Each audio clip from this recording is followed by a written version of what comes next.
Sebuah kasus yang melibatkan anak dari penyanyi lawas Nia Daniati, Olivia Natania, dan suaminya yang bernama Rafli Entilar atas laporan dari para pelapor yang merasa dirugikan dengan dugaan penipuan seleksi calon pegawai negeri sipil dengan korban berjumlah 225 orang yang dirugikan hingga menyentuh angka 9,7 miliar rupiah, saat ini kian menjadi sorotan oleh para netizen. Salah satunya pelapor mengaku sebagai korban pertama yang merasa ditipu oleh Olivia Natania adalah Agustin, yang juga merupakan mantan guru dari Olivia saat masih menduduki bangku SMA. Berusaha menahan tangis saat dirinya mengaku tidak menyangka dengan apa yang telah dilakukan mantan muridnya tersebut terhadap dirinya. Munculnya Agustin selaku mantan guru dari Olivia Natania dan juga mengaku menjadi salah satu orang pertama yang diduga telah ditipu oleh mantan muridnya, kini membuat namanya kian diperbincangkan dan telah tersebar luas di media sosial. Setelah mendengar kasus yang saat ini sudah tersebar luas di media sosial, kini Agustin yang ditemani oleh kuasa hukumnya menceritakan sebuah kronologi awal mula terjadinya transaksi antara dirinya dengan Olivia yang berujung dengan sebuah dugaan penipuan seleksi calon pegawai negeri sipil. Di tengah masalah yang dialami oleh Agustin dengan mantan muridnya Olivia Natania, wanita yang masih berprofesi sebagai guru itu pun juga mengungkapkan jika dirinya telah berusaha untuk menemui Olivia. Namun, seiring berjalannya waktu, anak dari Nia Daniati itu susah untuk dihubungi dan sulit untuk diajak berdamai. Lalu, apa yang akan terjadi selanjutnya? Saksikan selengkapnya hanya di Cumi Camp In Depth berikut ini. Hai Cumi Lovers, bersama Cumi Camp In Depth kami sajikan kabar lengkap, mendalam, dan akurat dari narasumber terpercaya. Dan jangan lupa untuk like, subscribe, dan juga share channel YouTube ini.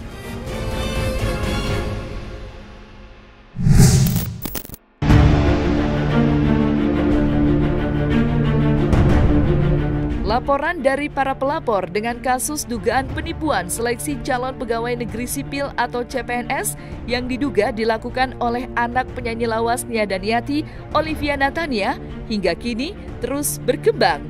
Para pelapor terus buka suara dan meminta agar Olivia Natania bertanggung jawab dengan perbuatannya. Merasakan sakit hati yang mendalam atas kasus yang dilakukan oleh mantan muridnya kepada dirinya, kini membuat Agustin selaku mantan guru dari Olivia Natania yang juga merupakan pelapor berusaha menahan kesedihannya, yang dimana dirinya merasakan sakit hati yang mendalam atas apa yang telah dilakukan oleh Olivia kepada dirinya. Ya Allah ya Rob, kalau masalah sakit hati saya luar dalam, ya mungkin ya, tapi Allah aja maaf saya dari hati yang paling dalam. Ayolah, oi, ya selesaikan ini semua, ya.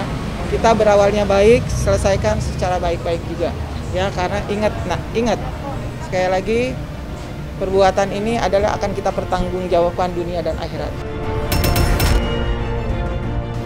Ya, jadi saya minta kalau masalah sakit hati saya sudah luar biasa sakit hatinya, saya juga malu dengan keluarga.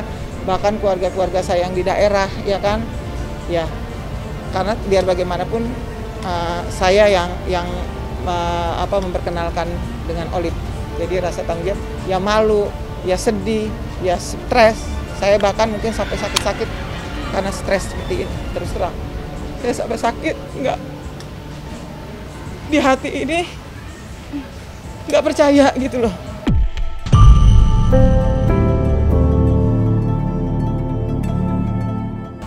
Ada seorang murid yang tega seperti ini sama gurunya.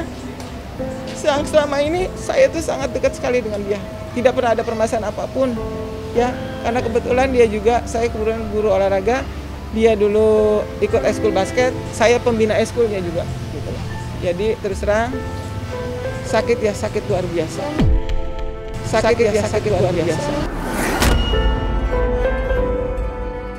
Oi itu kalau ke sekolah, supaya teman-teman tahu, nyisir aja suka nggak mau, saya yang nyisirin.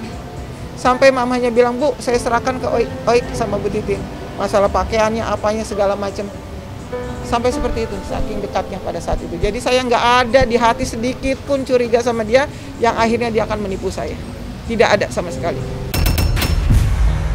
Pertama gini, hubungan saya waktu di SMA amat baik, tidak ada masalah. Ya kan? Karena itu kedekatan guru dengan murid lah. Masa sih ada di pikiran kita murid mau nipu kita? Nggak mungkin lah. Ya kan? Itulah yang membuat kepercayaan saya, itu yang pertama. Yang kedua, dia juga selalu menyapa. Tadi saya sudah ulas, Bu, saya adalah murid yang yang peduli dengan gurunya. Yang peduli dengan gurunya, saya tekankan lagi tuh. Yang ada di lubuk hati saya, nggak mungkin lah murid mau menipu gurunya, itu yang pertama. Yang kedua, dia bilang dia punya link. Mumpung saya masih punya link, Bu, Ibu masukin keluarga Ibu dulu, gitu loh. Saya akan bantu. Ya saya percayalah seperti itu, ya kan. Apalagi saya tahu dia ya anak artis, masa sih ya macam-macam ibaratnya gitulah. Punya nama besar lah ibaratnya, bukan orang dari kalangan biasa juga, seperti itu.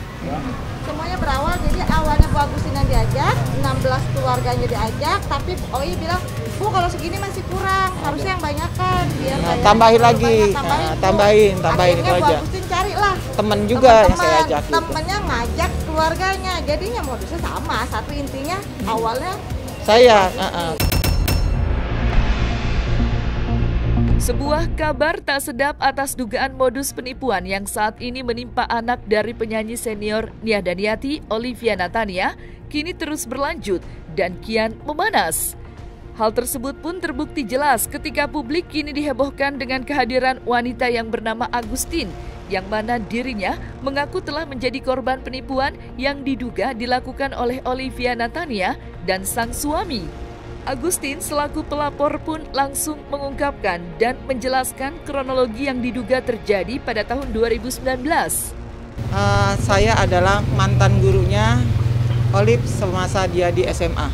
Ya, dia kurang lebih lulus antara tahun 2009. Nah, semenjak itu saya sudah tidak pernah berhubungan lagi dengan Olive. Ya, dan di akhir kira-kira tanggal 13 November Olive tahun 2019 ya, 2019. Jadi 13 November 2019 Olive menelpon saya. Dia mencari saya di sekolah yang lama karena saya tidak ada di tempat. Dia akhirnya minta telepon ke salah satu rekan di sana. Akhirnya dia menelpon saya. Itu awal pertama. Dia cuma say hello, kangen dan sebagainya. Kemudian dilanjut tanggal 17 November, ya Olive tersebut mencat saya. Yang ngecat saya bahwa dia mau datang ke sekolah saya, tempat saya bertugas, karena saya sudah pindah di sekolah tersebut ya di tahun 2019. Saya bilang silakan datang gitu, tapi nggak jadi Bu, macet. Nah, akhirnya di tanggal 28 November 2019 dia malam hari kurang lebih pukul 7:30 ya, kalau tidak salah 7:30 malam dia chat saya, Bu, saya baru pulang habis dari Singapura. Lalu saya tanggapi, wah enak dong jalan-jalan. Nah, setelah itu dia menawarkan langsung, Bu, ada nggak yang mau masuk CPNS gitu kan? Nah, terus saya langsung, ya ada. Saya spontan kan, nah, karena ada anak ibu, saya bilang gitu. Nah, kebetulan anak ibu baru lulus sarjana, saya bilang gitu kan. Terus setelah itu, ya udah Bu, saya bisa bantu.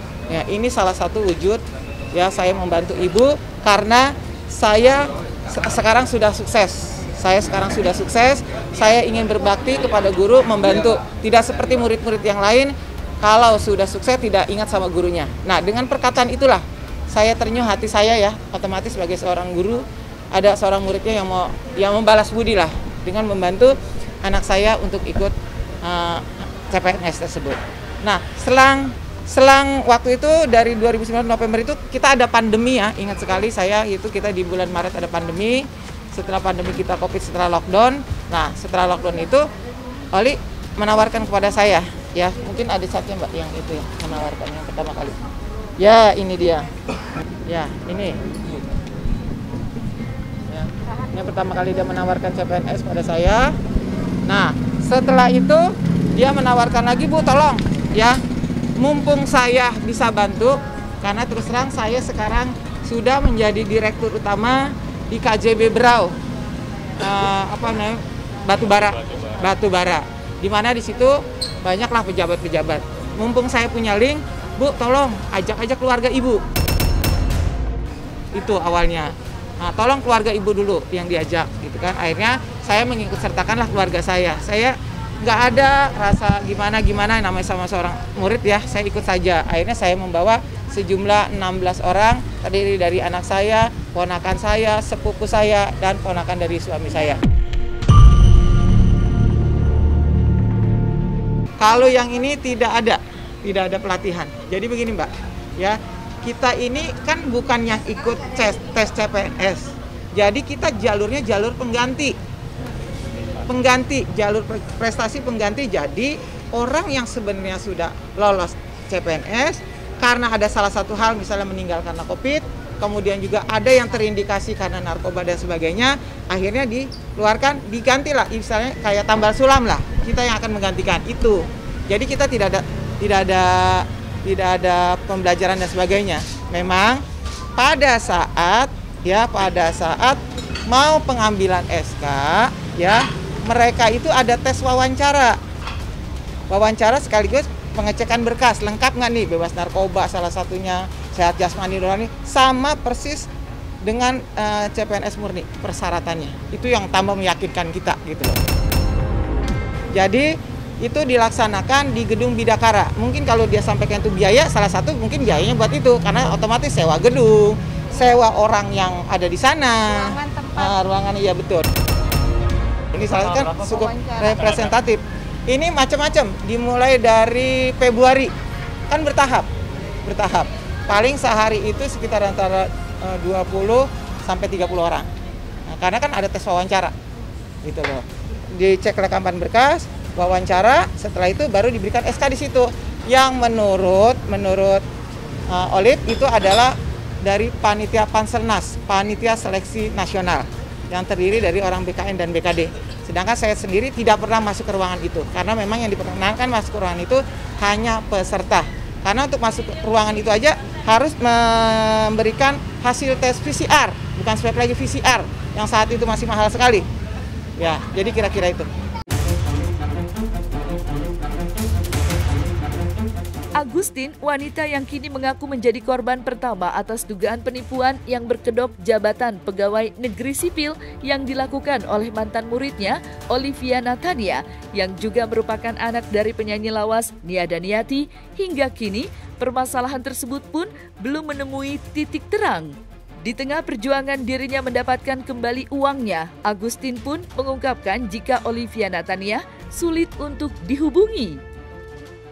Tadi sudah disampaikan oleh kuasa hukum saya Pak Haji bahwa kita tidak ujuk-ujuk langsung lapor, semua by proses. Kita juga pengennya jalan kekeluargaan, karena saya pribadi saya kenal baik juga dengan Bu Nia.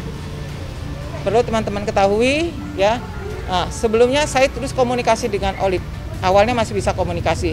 Saya minta ayo, saya membahasakan dia, Neng ya, ayo Neng kita duduk bareng. Apa permasalahannya? Kenapa kok ini tersendat-sendat sampai saat ini belum ada realisasi CPNS? Apa sih kendalanya? Ayo cerita, kita duduk bareng, selesaikan bareng-bareng. Tapi dia tidak ada respon, hanya menjanjikan, iya bu besok. Sampai akhirnya kita udah bosan. Akhirnya saya datanglah ke rumah Ibu Nia.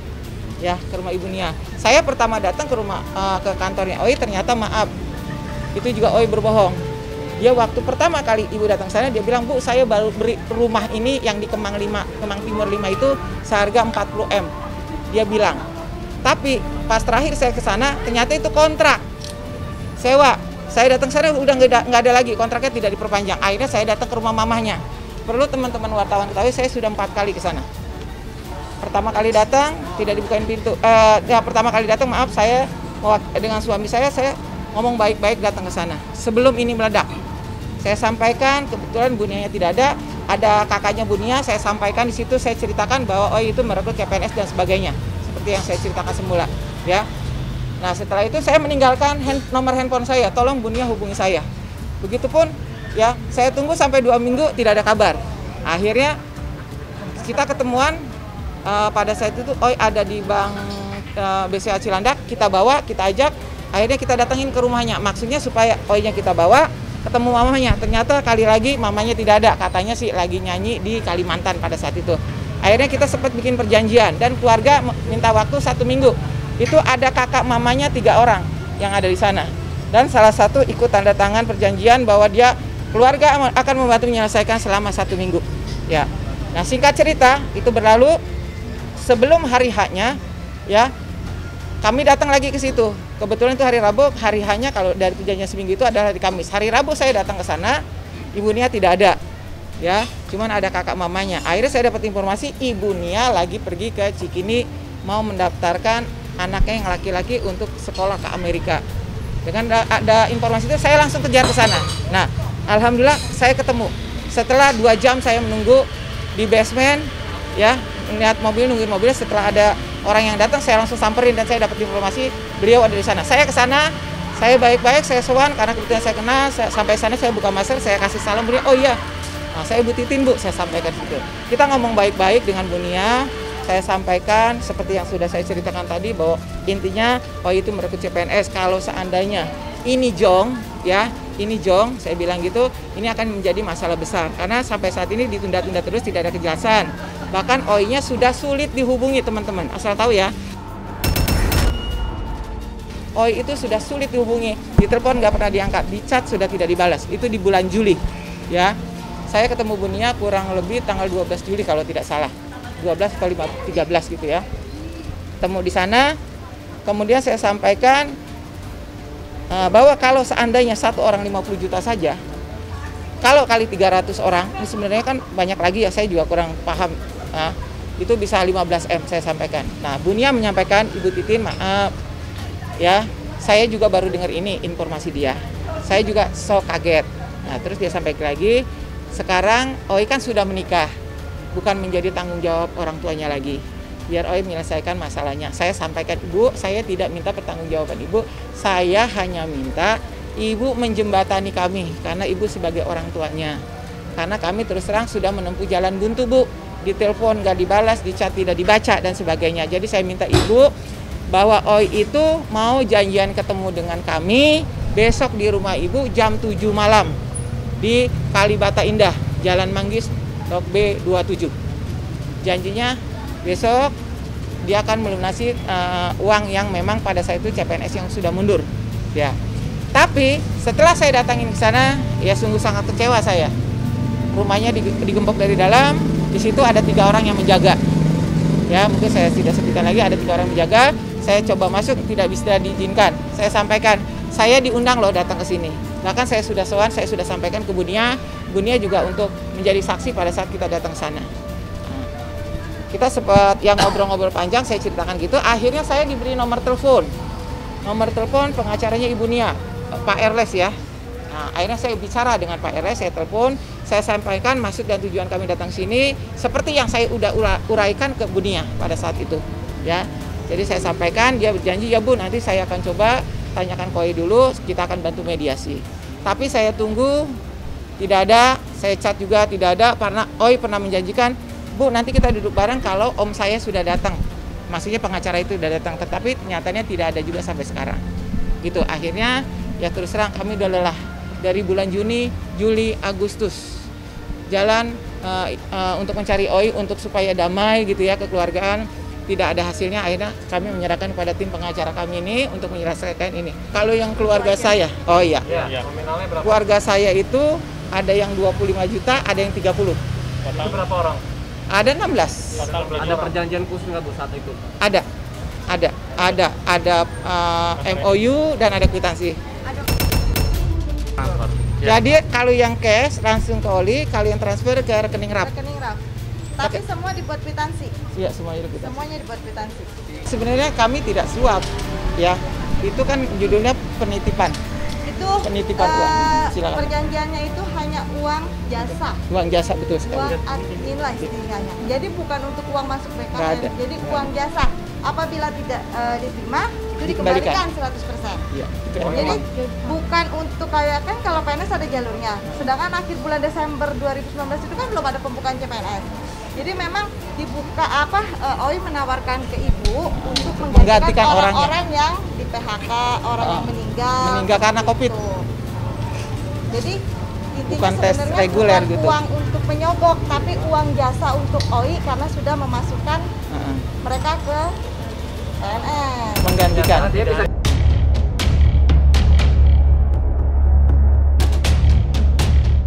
Setelah dirinya mengaku tak mendapatkan kabar dari Olivia Christina, Murtiman SH selaku kuasa hukum dari Agustin pun mengungkapkan jika pihaknya telah melaporkan Olivia dan sang suaminya yang bernama Rafli ke Polda Metro Jaya lantaran tak memberikan jawaban dan kepastian hingga saat ini.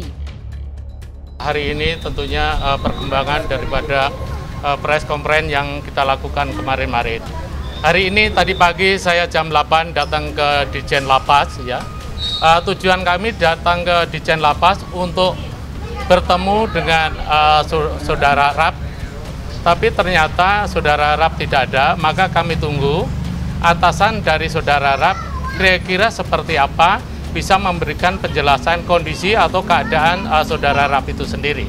Nah, ternyata di dalam pertemuan saya ditemuin oleh atasannya saudara Rap, yaitu Bapak Sabto ya. Bapak Sabto kami berbincang-bincang cukup lama di sana karena apa? Karena kita emang kepingin tahu yang pada waktu itu 2 minggu yang lalu atau 3 minggu yang lalu bahwa saudara Rap ini menjanjikan bahwa kita akan bertemu setelah mereka bertemu dengan keluarga ya. Tapi sampai sekarang ini tidak ada. Saya dari Rap pun juga dicari susah, di kantor pun juga nggak pernah masuk. Itu kira-kira untuk perkembangan tentang saudara Rap. Ya, untuk selanjutnya, jadi untuk selanjutnya kami juga melakukan pengecekan ya untuk kebenaran daripada produk-produk yang disampaikan oleh Oli kepada teman-teman kita yang ada di lapangan, yaitu tentang masalah SK-SK. Jadi di sini akan saya tunjukkan SK-SK. Nah, yang ini adalah produk SK yang diberikan oleh yang mendapat dari Oli kepada teman-teman yang ada di lapangan, yaitu termasuk yang korban ini. Jadi ini yang masih asli seperti ini. Nah, ini setelah kita lakukan pengecekan di BKN, maka kita dapat yang seperti ini. Ini ya. Jadi ini jelas bukan produk Badan Kepegawaian Negara. Kenapa? Kok bukan? Emang ini bentuknya hampir sama ya. Tapi emang ini bukan produk dari BKN. Di sini bisa dilihat ini ada barcode. Tapi kalau kita masukkan, kita scan, ini nggak akan bisa. Padahal kalau yang sebenarnya itu adalah bisa gitu. Ini yang pertama. Yang kedua juga masalah berkaitan dengan penetapan NIP dan CPNS. Sekarang logikanya bahwa sekarang ini proses untuk penerimaan CPNS baru itu barusan tadi diadakan tes. Maka di sini kalau kita lihat NIP yang ada di sini adalah per 1 Januari atau bulan Januari. Berarti ini adalah benar-benar tidak mungkin. Ini bisa dilihat. Maka di sini bukan produk Badan Kepegawaian Negara. Ini ya. Jadi ini hampir sama bahwa kami cek juga begitu. Jadi ini semua keputusan ini juga tidak pernah bahwa BKN itu memberikan suatu keputusan yang seperti itu. Lah, ini hari ini perkembangannya masalah penjelasan Rap sama Oli dari BKN. Tapi begini, teman-teman sekalian, ini persoalan ini adalah sudah bergulir, sudah ke Polda Metro Jaya. Tentunya kami hanya menunggu dengan kawalan saudara-saudara atau teman-teman ini bagaimana masalah kasus ini bisa terselesaikan dengan cepat dan baik dan mungkin tidak menguap begitu saja. Jadi begini, sebetulnya kami laporan ke Polda itu sebetulnya itu terpaksa kita lakukan karena kita sudah melakukan kepingin pertemuan dengan secara kekeluargaan, tapi emang tidak bisa dan tidak ketemu dan sulit sekali. Maka salah satunya tanggal 23 tim kami lawyer ini melaporkan ke Polda Metro Jaya. Itu betulnya kita ini orang tua ya, jadi menurut saya sih nanti itu akan kita bicarakan dengan tim kita ya, seperti apa kan begitu. Kita masih membuka lebar pintu mediasi untuk OI dan Raf. Jadi selain laporan ke Polda, Raf juga akan diproses di kantornya di lapas itu. Jadi 2 proses yang akan dilakukan oleh Raf, di Polda dan kantornya. Jadi begini, tidak mengulangin apa yang kita sampaikan. Sebetulnya kemarin pun sudah kita sampaikan bahwa yang sampai saat ini adalah 225 yang sudah memberikan kuasa kepada kita, dan jumlah kerugian adalah 9,7 miliar ya. Di saat isu miring yang menghantam anak penyanyi lawas Nia Daniati atas dugaan kasus penipuan yang mengiming-imingkan penerimaan seleksi calon pegawai negeri sipil, kini membuat mantan suami dari Nia Daniati, Farhad Abbas, akhirnya buka suara terkait masalah yang saat ini menimpa sang mantan anaknya tersebut. Dalam ungkapannya, Farhad Abbas pun mengaku sangat prihatin atas kasus yang saat ini dialami oleh Olivia Natania. Saya turut prihatin dan mengecam cara-cara lawyer daripada pelapor yang mengundang khusus wartawan gitu, tanpa menjunjung tinggi asas praduga tidak bersalah.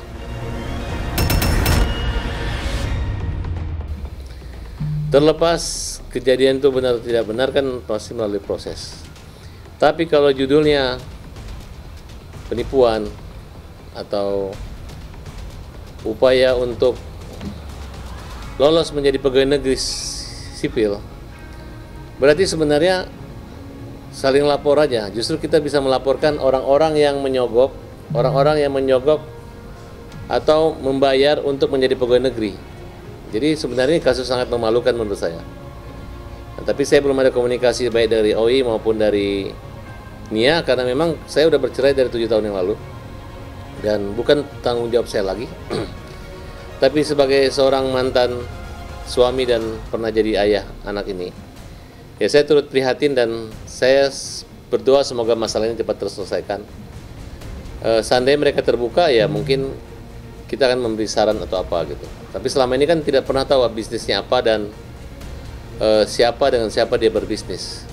Tapi kalau judulnya ada sekelompok orang yang 200 ingin menjadi pegawai negeri, berarti kan membayar gitu. Harusnya pihak polisi bertindak aja sekalian diproses, baik yang jadi calonnya maupun jadi yang ingin menjadi pegawai negeri itu gitu. Karena ini adalah contoh yang tidak baik gitu.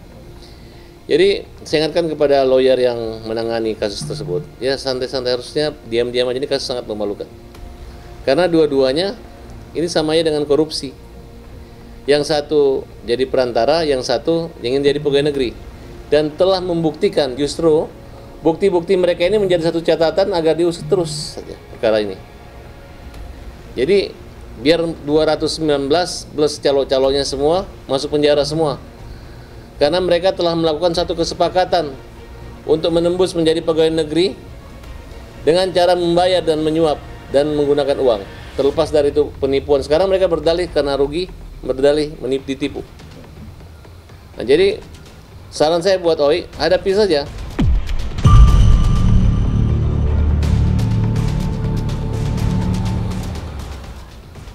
Bongkarnya semua siapa yang membayar itu. Biar sama-sama dihukum aja. Biar sama-sama merasakan bahwa orang yang bekerja sama dengan itikat tidak baik itu adalah sama-sama juga akan dihukum. Kira-kira seperti itu. Nah, jadi karena sudah dewasa, sudah punya anak, sudah punya suami, ya harus tanggung jawab gitu.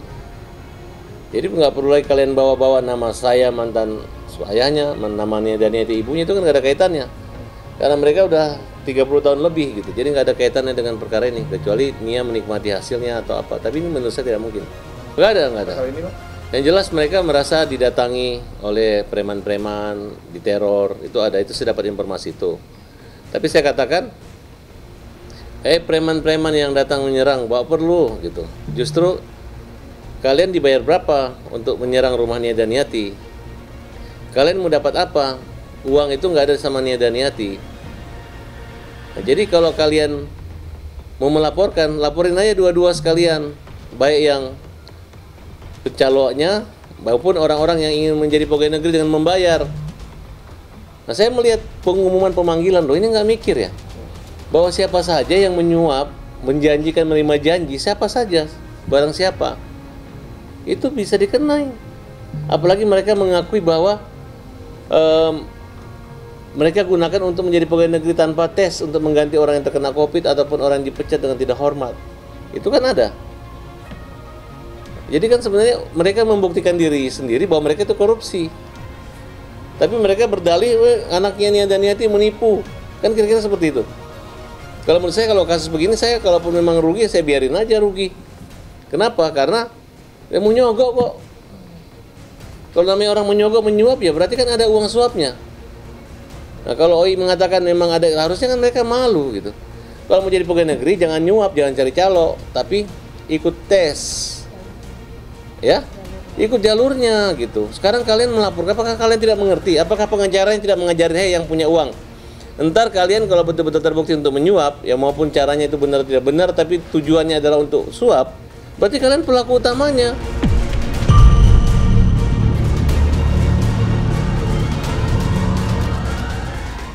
Kan kira-kira seperti itu. Nah, jadi stoplah kalian memanggil-manggil, mempermalukan. Karena asas praduga tidak bersalah terus kita junjung tinggi dalam perkara ini.